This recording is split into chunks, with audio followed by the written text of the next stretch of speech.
Mi padre no levantó la voz cuando lo dijo. No lo necesitaba. La habitación ya estaba lo suficientemente silenciosa como para escuchar el tic-tac del reloj sobre la chimenea como si fuera una cuenta regresiva.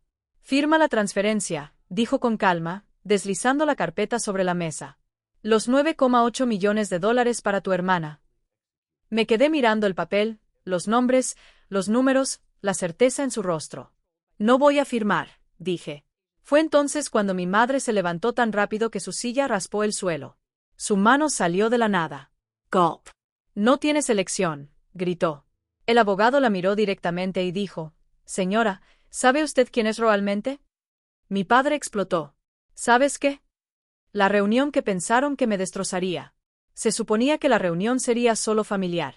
Esa fue la frase que usó mi madre por teléfono 3 días antes. Su voz era demasiado dulce y tensa como una envoltura de plástico. Solo familia, nada formal. Todos debemos estar en la misma página. Esas palabras por sí solas deberían haberme advertido. Cuando llegué a la entrada de la casa de mis padres ese domingo por la tarde, la calle ya estaba llena de coches. El Lexus de mi tía, la vieja camioneta de mi tío, 2 sedanes que reconocí de la iglesia. El tipo de reunión que no ocurría a menos que estuviera a punto de anunciarse algo importante o feo. Dentro de la casa olía a limpiador de limón y pollo asado. Los buenos platos estaban fuera. Sillas plegables se alineaban en las paredes de la sala de estar frente a la larga mesa de roble como un público esperando un veredicto. County Repitment. 23 personas, quizás más. Hubo suficientes testigos para garantizar que después nadie pudiera alegar que había entendido mal. Mi hermana Karen estaba sentada cerca del centro, con las piernas cruzadas y las manos cuidadosamente dobladas sobre su regazo. Llevaba pantalones de color crema y una blusa azul suave, el tipo de atuendo que decía, razonable y responsable. Su marido estaba sentado a su lado, con una mano apoyada posesivamente en el respaldo de la silla. Ella sonrió cuando me vio, la misma sonrisa tensa que había tenido toda nuestra vida. Cortés, cuidadoso, victorioso. Me senté cerca del final de la mesa, cerca de la pared. Vieja costumbre. Aprendí desde joven cómo mantenerme fuera del centro de las cosas. Mi padre estaba de pie a la cabecera de la mesa, con la espalda recta y mirando con autoridad, como siempre lo hacía cuando creía que estaba haciendo lo correcto. A su lado había un hombre que reconocí inmediatamente. El señor Caldwell, abogado de la familia. Cabello gris, traje limpio, maletín de cuero descansando a sus pies como signo de puntuación. Fue entonces cuando supe que esto no era solo una familia. Mi madre estaba cerca de la puerta de la cocina, con los brazos cruzados y los ojos ya alerta por la anticipación. Ella no se sentó. Ella caminaba de un lado a otro. Ella siempre caminaba de un lado a otro cuando creía que podía perder el control. Gracias a todos por venir, comenzó mi padre. Su voz llenó la habitación sin esfuerzo. Esto no tomará mucho tiempo. Karen miró a su alrededor, asintiendo como si fuera ella la anfitriona. Algunos parientes murmuraron en tono de aprobación. Alguien se rió entre dientes. Noté con qué facilidad todos se inclinaban hacia ella, lo natural que parecía. Mi padre deslizó una carpeta gruesa sobre la mesa hacia mí. Se detuvo justo antes de mis manos. Hemos estado revisando los bienes de la familia, dijo. Después de pensarlo mucho, tu madre y yo hemos decidido que es mejor simplificar las cosas. Abrí la carpeta lentamente, no porque estuviera confundido, sino porque ya sabía lo que encontraría. Valoraciones de propiedades, resúmenes de inversiones, lenguaje fiduciario. El número apareció destacado y sin complejos en la primera página. $9.800.000. Mi nombre ya estaba impreso en la línea de firma, en blanco, esperando. Firma la transferencia, dijo mi padre, mirándome finalmente directamente. Todo para tu hermana. Una onda se movió a través de la habitación. No es sorpresa. Alivio. Este era el final que habían ensayado. Sunny que mi pulso así estabilizaba, en lugar de disperse. Los años en uniforme pueden tener ese efecto. Cuando las cosas se ponen ruidosas, tú te quedas callado. No voy a firmar, dije. Las palabras no fueron dramáticas. No era necesario que lo fueran. La sonrisa de Karen Perpetuo. Solo por un segundo. Mi madre reaccionó primero. Ella se abalanzó hacia adelante, la silla se inclinó detrás de ella, su rostro enrojeció por algo más profundo que la ira. Su mano tocó mi mejilla antes de que tuviera tiempo de moverme. El sonido era agudo. Final. No tienes elección, gritó. ¿Me oyes? No lo haces. La habitación se congeló. Alguien jadeó. Alguien más susurró mi nombre. Sentí sabor a metal. No es sangre, solo el shock. Mi mejilla ardía, pero mi mano permaneció plana sobre la mesa. El señor Caldwell se levantó lentamente, ajustándose las gafas. Sus ojos se movieron de la mano levantada de mi madre a mi rostro, luego volvieron a la carpeta. Señora, dijo con cuidado, ¿sabe usted quién es realmente? No. ¿Qué? Mi padre rugió, golpeando la mesa con la palma de la mano con tanta fuerza que los platos vibraron. ¿Qué estás insinuando? Todas las cabezas se giraron, todos contuvieron la respiración. Miré a mi padre, luego lo miré realmente, a la certeza grabada en su expresión, a la confianza de un hombre que creía que el suelo bajo sus pies era sólido, porque siempre lo había sido. Realmente no lo sabes, dije en voz baja. La confusión se extendió por la habitación como una fuga lenta. Mi padre se rió una vez, con tono cortante y despectivo. No empieces esto, dijo. Siempre has tenido problemas para aceptar la realidad. ¿Realidad? Esa palabra me había seguido toda mi vida, generalmente como una advertencia. Sea realista. No hagas esto más difícil de lo que tiene que ser. Karen necesita esto más que tú. El señor Caldwell se aclaró la garganta otra vez, pero mi madre lo interrumpió. Estás siendo egoísta, espetó mi madre. Ella siempre hace esto. Lo pone difícil después de todo lo que hemos hecho por ella. Levanté ligeramente la mano, no para defenderme, sino para señalar paciencia. No voy a firmar repetir. Y antes de que alguien diga otra palabra, creo que deberías escuchar por qué. Karen se inclinó hacia adelante, con los ojos brillantes y la voz suave. Solo estamos tratando de mantener unida a la familia, dijo. Ya casi ni estás aquí. Tienes tu carrera, tu vida. Allí estaba, el encuadre familiar. Ya tuve suficiente. Por lo tanto, debo dar. Cerré la carpeta con cuidado y la empujé hacia atrás sobre la mesa. No me invitaste aquí para hablar, dije. Me invitaste a cumplir. El abogado finalmente habló, con voz firme pero con un matiz de preocupación. Antes de firmar cualquier documento, dijo, hay algunas aclaraciones que debemos hacer. Mi padre se volvió hacia él. Esto es sencillo. Puede que no, respondió el señor Caldwell. Los ojos de mi madre se movían de uno a otro. ¿Qué significa eso? Me recliné en mi silla y el escozor en mi mejilla se desvaneció hasta convertirse en un dolor sordo. De repente la habitación parecía más pequeña, más apretada, como el aire antes de una tormenta. Significa, dije, que me estás pidiendo que ceda algo que en realidad no controlas. El silencio que siguió fue lo suficientemente pesado como para presionarme los oídos. Mi padre me miró fijamente y apretó la mandíbula. ¿Estás confundido? No, dije. Estoy preparado. Karen meneó la cabeza y se rió nerviosamente. Esto es ridículo. ¿Lo es? Pregunté. Me puse de pie lentamente, cada movimiento deliberado. Antes de continué, todos deberían entender cómo llegamos aquí, porque esta historia no comenzó hoy. Y no empezó con el dinero. Miré alrededor de la habitación y vi los rostros de quienes me habían visto crecer y habían decidido hace mucho tiempo qué papel me estaba permitido desempeñar. Todo empezó hace años, dije, cuando me enteré de lo que le pasa al niño que todos dan por sentado que estará bien. Cuando crecí, mi familia nunca lo llamó favoritismo. No lo necesitaban. El favoritismo era simplemente la forma de nuestras vidas. Es la forma en que los muebles permanecen en el mismo lugar durante tanto tiempo que dejas de notar que están ahí. Karen era 3 años mayor que yo, lo que en nuestra casa se traducía en algo mucho más permanente que la edad. Ella fue la primera. Primer nieto, primeros pasos, primera sonrisa que todos recordaron. Cuando llegué, la narrativa familiar ya estaba escrita y el nombre de Karen estaba impreso en negrita en la parte superior. Ella era la niña organizada, la confiable, la que, según mis padres, tenía cualidades de liderazgo incluso antes de aprender a atarse los zapatos. Yo era el otro. Ni indeseado, ni no amado, simplemente se esperaba que lo manejara. Cuando Karen lloró, mi madre corrió. Cuando lloré, me dijeron que era fuerte. Cuando Karen tenía dificultades, mi padre intervino. Cuando tuve dificultades, recordé que siempre había sido independiente. Todo irá bien, decían una y otra vez, como una bendición, como una despedida. En las cenas familiares, Karen se sentaba junto a mi padre y lo ponía al día sobre sus planes, sus clases, sus objetivos. Él escuchó, asintió y ofreció consejos. Cuando hablé, las conversaciones se detuvieron cortésmente y luego volvieron a donde habían estado. Aprendí pronto que la atención era una moneda que no tenía. En la escuela primaria, los boletines de calificaciones de Karen estaban en el refrigerador. El mío fue a parar a un cajón. En la escuela secundaria, cuando se unió el consejo estudiantil, mis padres reorganizaron sus horarios para asistir a las reuniones.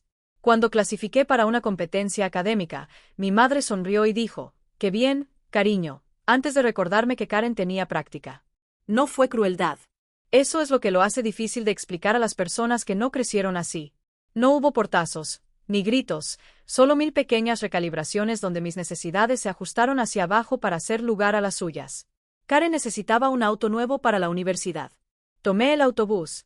Karen cambió de especialidad 2 veces. Mi matrícula vino con un recordatorio de que debo estar agradecido. Karen regresó a casa después de graduarse para arreglar las cosas. Cuando me quedé en casa demasiado tiempo después de la secundaria, mi padre me preguntó cuándo planeaba hacer algo real. Me uní al ejército a los 22 años. La gente asume que fue una vocación, un sueño, un despertar patriótico. No lo fue. Era una salida. El día que firmé mis papeles de alistamiento, mi padre me estrechó la mano como si hubiera aceptado un trabajo en una fábrica al otro lado de la ciudad. Buenos beneficios, dijo. Estructura. Karen me abrazó y me susurró que nunca podría hacer eso. Como si la hiciera mejor. El entrenamiento básico me despojó de todo y me reconstruyó pieza por pieza. Los gritos no me molestaron. Crecí traduciendo el tono en supervivencia. Lo que me sorprendió fue lo claro que estaba todo. En uniforme, el esfuerzo importaba, la precisión importaba. La documentación importaba. Nadie me preguntó de quién era hija. Nadie esperaba que yo me encogiera para que alguien más pudiera brillar. Por primera vez en mi vida, estar en silencio no me hizo invisible. Me hizo observador. Aprendí cómo funcionan realmente los sistemas. Cómo una firma faltante podría paralizar toda una operación. Cómo los números cuentan historias y prestas atención el tiempo suficiente. Cómo las reglas no existían para controlar a la gente, sino para evitar que el caos pretendiera ser orden. Cuando regresé a casa de vacaciones, el contraste fue enorme. Karen estaba ayudando a mis padres a administrar las cosas, sus inversiones, sus cuentas, su papeleo. Mi padre se jactaba de ella delante de cualquiera que quisiera escucharlo. Tiene cabeza para los negocios, decía, igual que yo. Nadie me preguntó qué hice en el ejército. Cuando lo hicieron, dejaron de escuchar a mitad de la respuesta. No tienes que preocuparte por el dinero, me dijo una vez mi madre mientras tomábamos un café. Karen se encarga de ese aspecto. Esa fue la primera vez que noté la frase ese lado de las cosas, como si las finanzas fueran un rasgo de personalidad, como si la responsabilidad pudiera asignarse por orden de nacimiento. La única persona que nunca habló de esa manera fue mi abuela, Eleanor, la madre de mi padre. Ella vivía sola en una casa modesta con pisos crujientes y vista al callejón trasero, no a la bahía. Ella observaba todo y comentaba muy poco. Cuando la visité, ella me hizo preguntas reales, no educadas. ¿Qué estás aprendiendo?, preguntaba. ¿Qué observas? ¿Qué no tiene sentido para ti? Una vez, mientras revisaba viejos archivos familiares en la mesa de su cocina, deslizó una pila de documentos hacia mí. Dime qué ves, dijo. Hice. Números que no coincidían, fechas que saltaban, transacciones que parecían ordenadas en la superficie y erróneas por dentro. Ella asintió una vez, lentamente. Eso es lo que pensé. Ella nunca acusó, nunca explicó. Simplemente archivó los papeles y dijo, algunas cosas son más claras para las personas que no están desesperadas por ser admiradas. No lo entendí entonces, no del todo. Pero pasaron los años y los patrones tienden a agudizarse con la distancia. El estilo de vida de Karen se volvió más caro de lo que su salario podía justificar. Las historias de mis padres sobre sus bienes cambiaban según quien los escuchaba. El papeleo siempre fue gestionado. Las preguntas siempre eran innecesarias. Y seguí siendo lo que siempre había sido. El plan B, el que asumieron que se adaptaría hasta el día en que me pidieron que entregara $9,8 millones como si fuera un libro de la biblioteca atrasado. Sentado en aquella sala de estar, con la mejilla aún caliente por la mano de mi madre, me di cuenta de algo con sorprendente claridad. No me habían invitado porque me respetaban. Me invitaron porque creían que me rendiría. Y esa creencia, que las chicas tranquilas siempre obedecen, estaba a punto de costarles todo lo que creían que controlaban. Porque mientras ellos estaban ocupados decidiendo quién merecía qué, yo había estado aprendiendo algo mucho más peligroso. Había aprendido a leer la verdad cuando estaba oculta a plena vista. Y pronto iban a aprender qué pasa cuando el niño que todos subestiman deja de desempeñar el papel que le asignaron. La primera vez que me di cuenta de que algo andaba mal, no fue una revelación. No hubo ningún jadeo dramático, ningún momento en que la habitación se inclinó y todo tuvo sentido. Llegó silenciosamente, como suele ocurrir con la verdad, mediante la repetición. Estuve en casa con una breve licencia, apenas 10 días entre misiones, y fui a ver a mi abuela, Eleanor, porque ella me lo pidió, no me lo exigió, sino que me lo pidió. Eso solo lo hizo diferente. Su cocina olía a café negro y jabón de limón. Los papeles estaban esparcidos sobre la mesa en pilas cuidadosamente colocadas sobre las que había un viejo pisapapeles de cristal con forma de manzana. Ella no parecía ansiosa. Ella parecía resuelta. «Quiero que les eches un vistazo a esto», dijo, tocando la pila más cercana. «No tu opinión, sino tus ojos». Así era como ella siempre planteaba las cosas. Primero la observación, después el juicio. Me senté y comencé donde siempre lo hacía. Fechas, encabezados, totales, resúmenes de ingresos por alquiler, distribuciones de inversiones, gastos de mantenimiento. A primera vista, todo parecía ordenado. Demasiado ordenado. Pasé una página, luego otra. El mismo nombre de proveedor apareció 3 veces en un trimestre. Reparaciones de emergencia, todas por debajo del mismo umbral en dólares. Cada uno aprobado por Karen. Cada uno pagó puntualmente. Ese techo no se puede cambiar 3 veces en 4 meses, dije sin levantar la vista. Eleanor asintió, pero no sonrió. Seguí adelante. Una partida denominada costos administrativos varios aumentó significativamente año tras año. Reembolsos de viajes vinculados a visitas al sitio que no coincidieron con las fechas de renovación del contrato de arrendamiento. Cheques escritos en lugar de transferencias electrónicas, con la frecuencia justa para evitar patrones que un revisor casual podría notar. No fue un robo en el sentido cinematográfico. Era algo mucho más familiar. Suposición. La suposición de que nadie miraría con atención, que incluso si alguien lo hiciera, no entendería lo que está viendo, y si lo entendiera, no se resistiría. Exhale lentamente.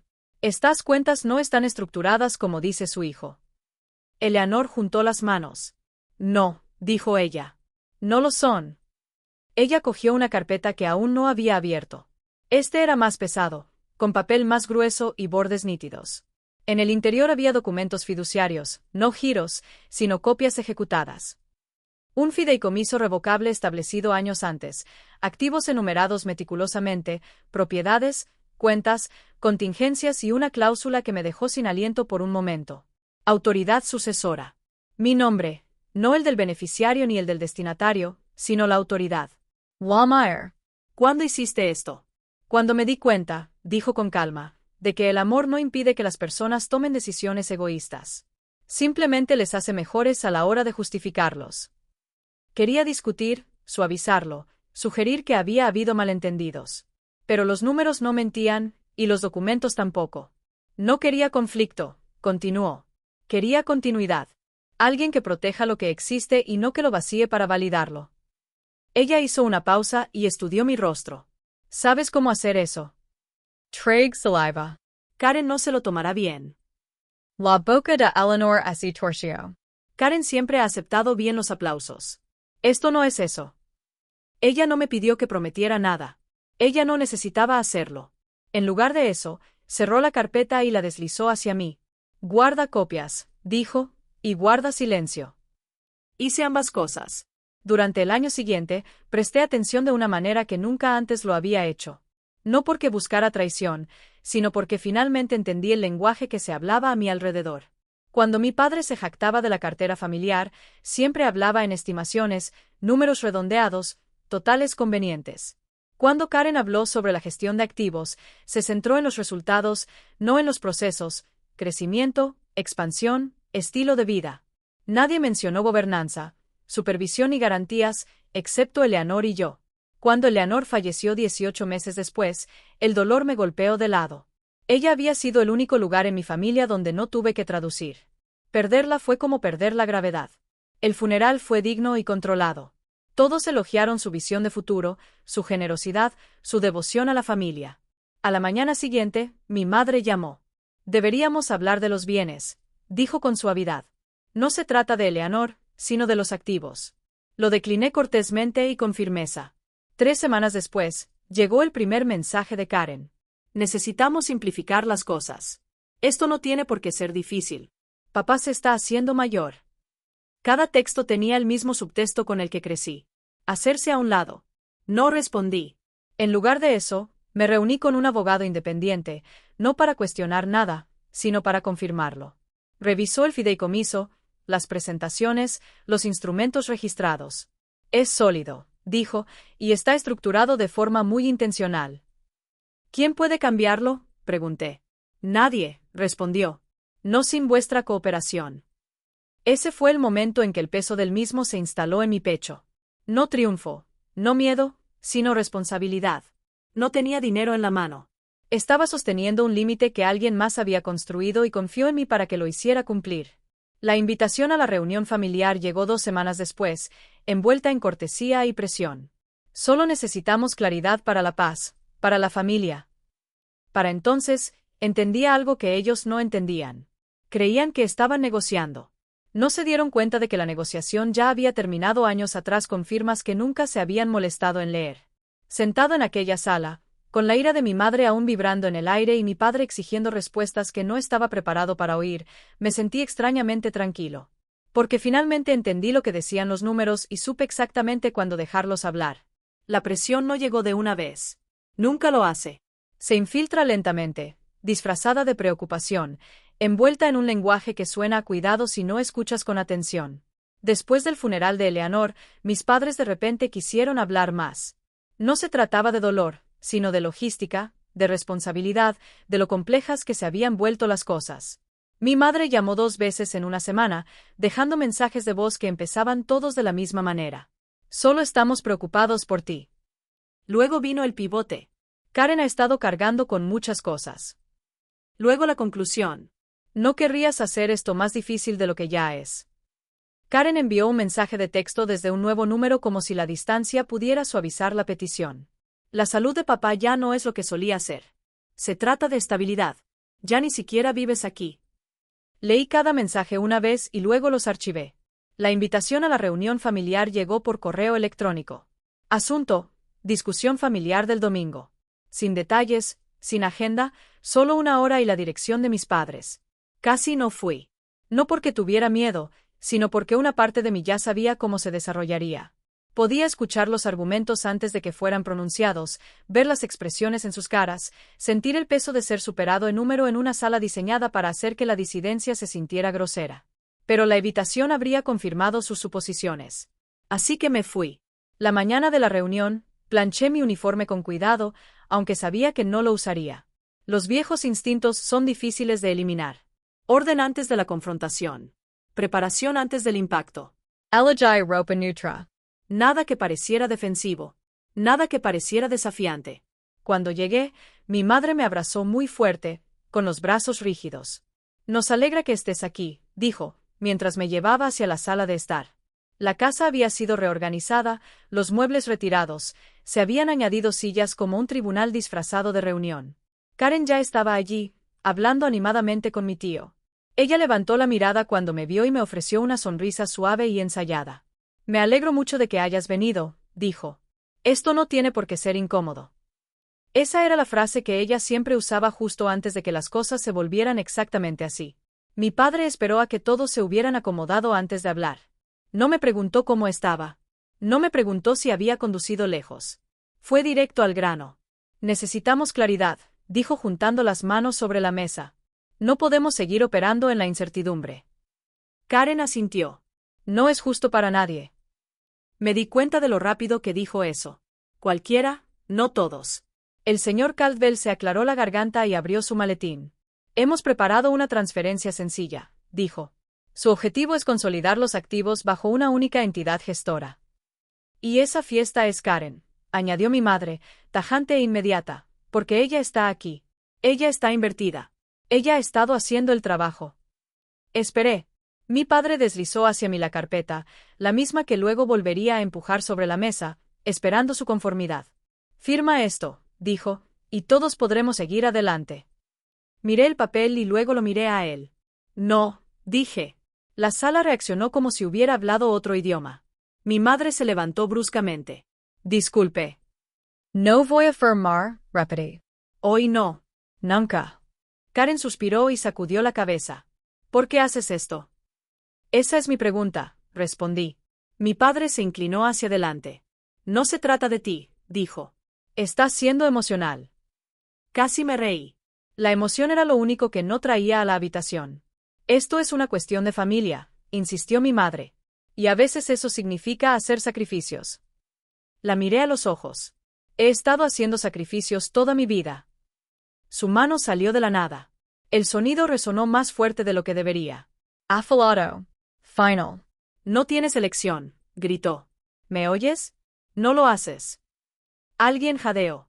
Alguien más se quedó de pie a mitad de camino, sin saber si intervenir. No me moví.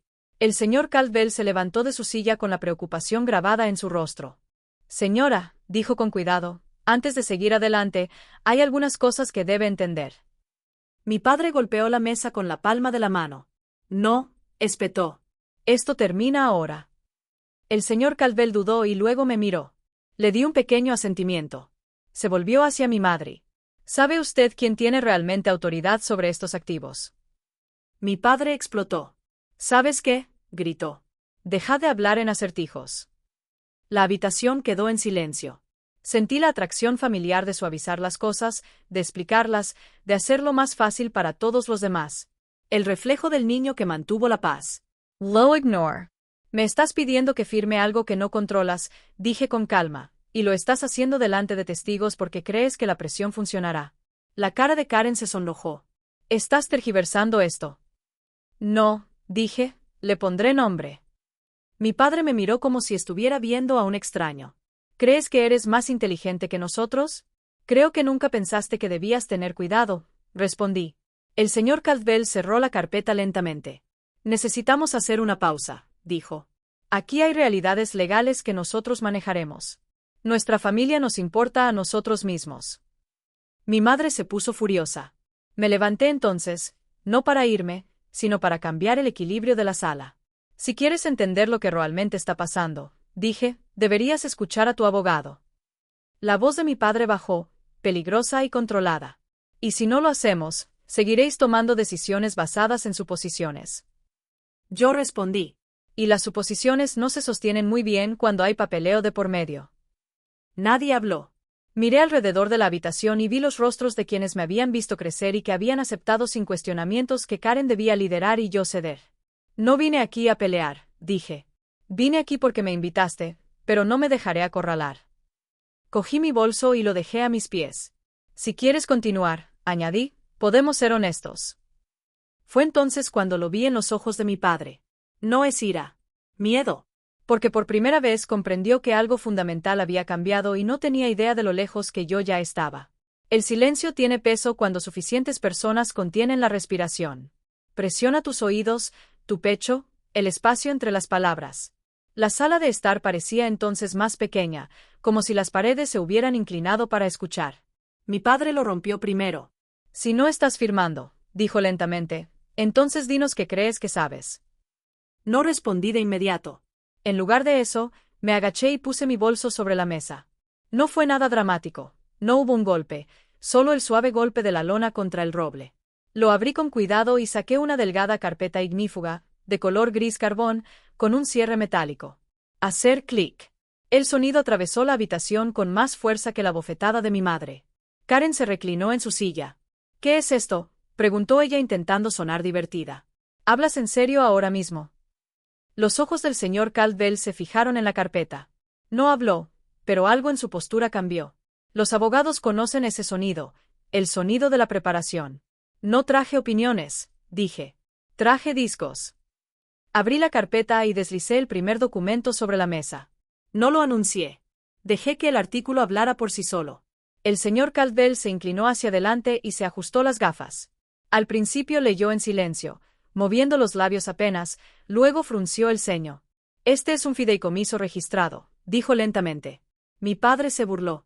Ya tenemos un fideicomiso. El señor Caldwell no levantó la vista. Así no. Coloqué el segundo documento y luego el tercero. Cada uno estaba cuidadosamente alineado, con los bordes cuadrados, tal como me habían entrenado para hacerlo. La sonrisa de Karen desapareció. Te estás avergonzando, dijo ella. Ni siquiera lo entiendes. Karen, interrumpió el señor Caldwell en voz baja. Por favor, deja de hablar. Eso solo dejó atónita a la sala. Cogió el documento superior, comprobando el sello del condado, el número de registro y la fecha. Luego pasó a la página de firmas. Mi nombre no estaba en la línea que me pidieron que firmara hoy. Ya está ahí. La voz de mi madre tembló. Eso no significa nada. Eleanor era vieja. Ella no lo sabía. Ella sabía exactamente lo que hacía, dijo Caldwell, ahora con más claridad. Esto se ejecutó hace años, de manera apropiada, con testigos y con un abogado independiente. Mi padre se puso de pie tan rápido que su silla se cayó hacia atrás.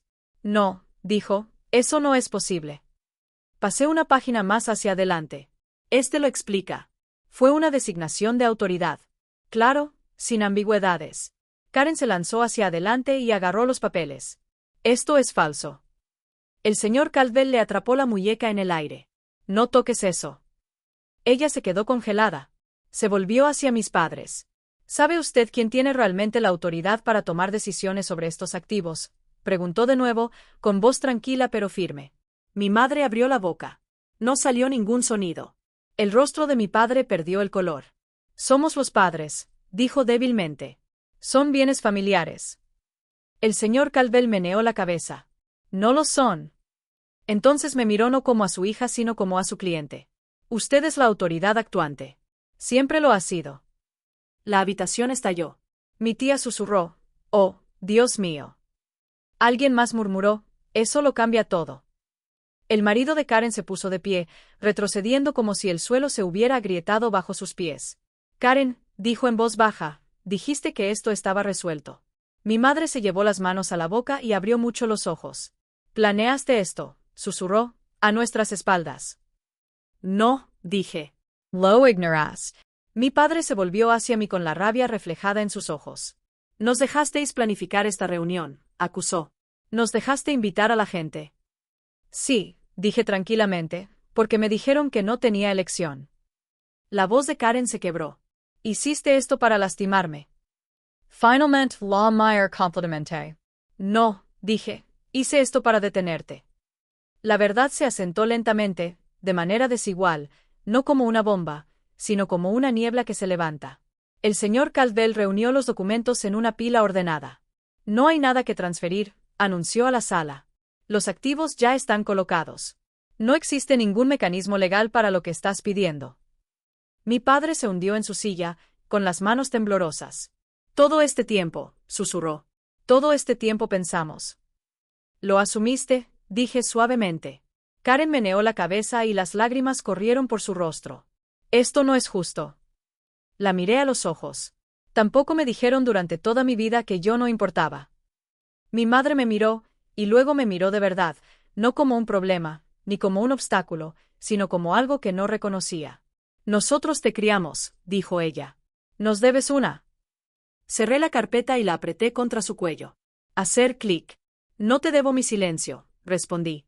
Nadie discutió después de eso. Ya no había nada más que discutir. La verdad había tomado la palabra y no cedía. Recogí mi bolso lentamente. Esta reunión ha terminado, dije, y con ella la suposición de que siempre me haré a un lado. Cuando me giré hacia la puerta, sentí algo inesperado.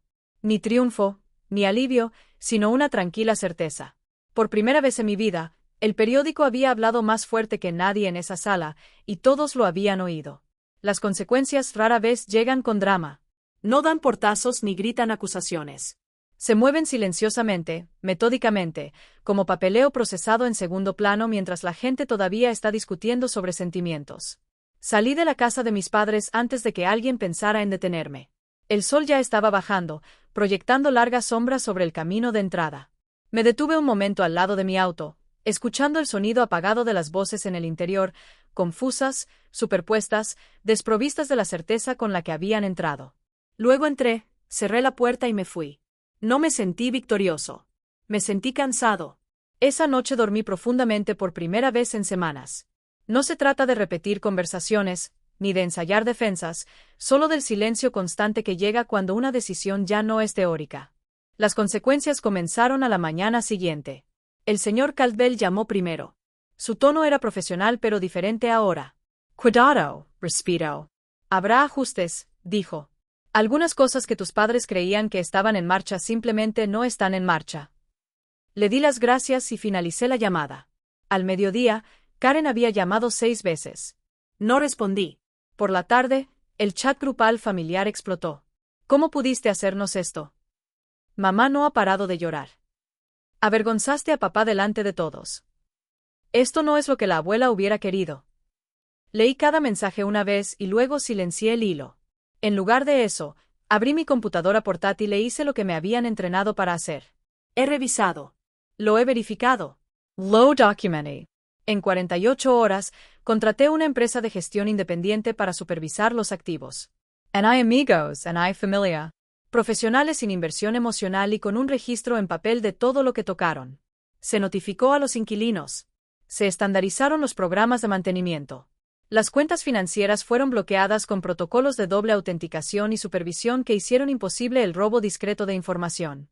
Sin discursos, sin comunicados de prensa. Solo estructura. El estilo de vida de Karen comenzó a desmoronarse casi de inmediato.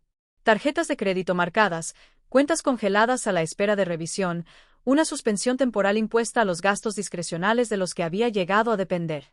Su marido se mudó en una semana, aduciendo tergiversaciones y con el tono monótono de alguien que ha descubierto que los cimientos de su vida se basan en una confianza prestada. Mis padres vendieron la casa del lago discretamente. Luego el segundo auto, luego la colección de joyas de mi madre, pieza por pieza en manos de un agente inmobiliario al que alguna vez menospreció.